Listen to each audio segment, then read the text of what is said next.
নিজেই বাগান থেকে কুড়িয়ে নিয়ে এসেছিলাম কাঁচা ফজলি আম। আর সেই ফজলি আম দিয়ে আমের ভর্তা বানাবো না, সেটা কি করে হয় বলেন?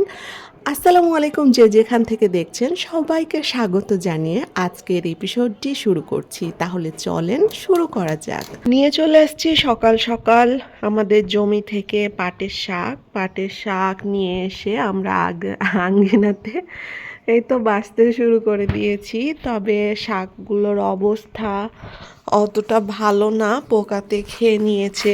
এই যে আপনাদেরকে দেখাই, দেখেন পাতাগুলো অনেক নষ্ট হয়ে গেছে। এই যে দেখেন, একটাও গোটা গোটা পাতা নাই। তারপরও একটা একটা করে বাছতে বাছতে জীবনটাই শেষ হয়ে গেল। এই যে এতগুলো পেয়েছি, এখন বাছছি একটা একটা করে।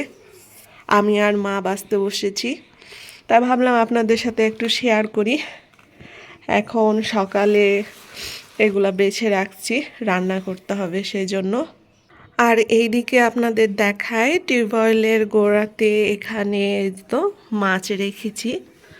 এই তো এখানে 1 কেজি মাছ আছে, তেলাপিয়ার মাছ আমাদের গ্রামে এসেছিল, তাই ভাবলাম যে একসাথে নিয়ে নিই, একসাথে বেছে রাখা হয়ে যাবে।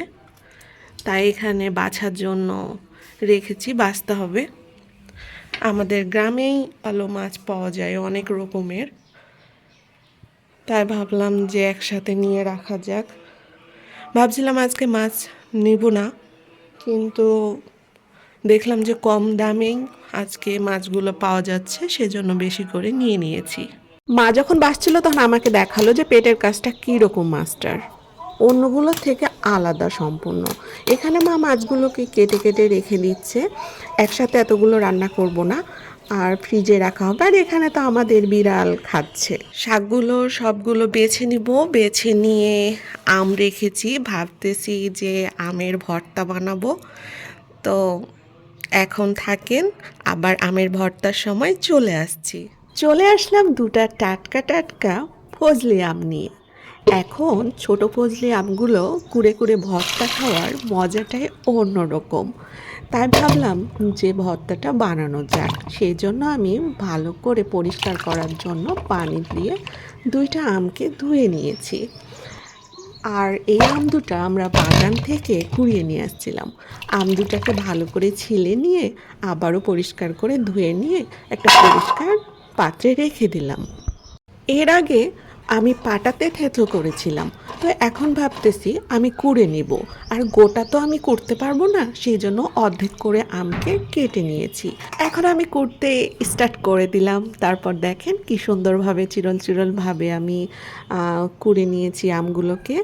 আর এখন যা যা আমার লাগবে সব উপকরণ নিয়ে আমি হাজির হয়ে গেছি।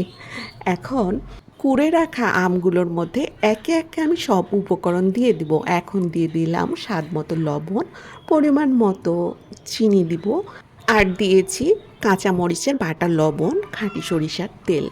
সবগুলোকে একসাথে মিক্সড করে হাত দিয়ে আমি মাখিয়ে নিব।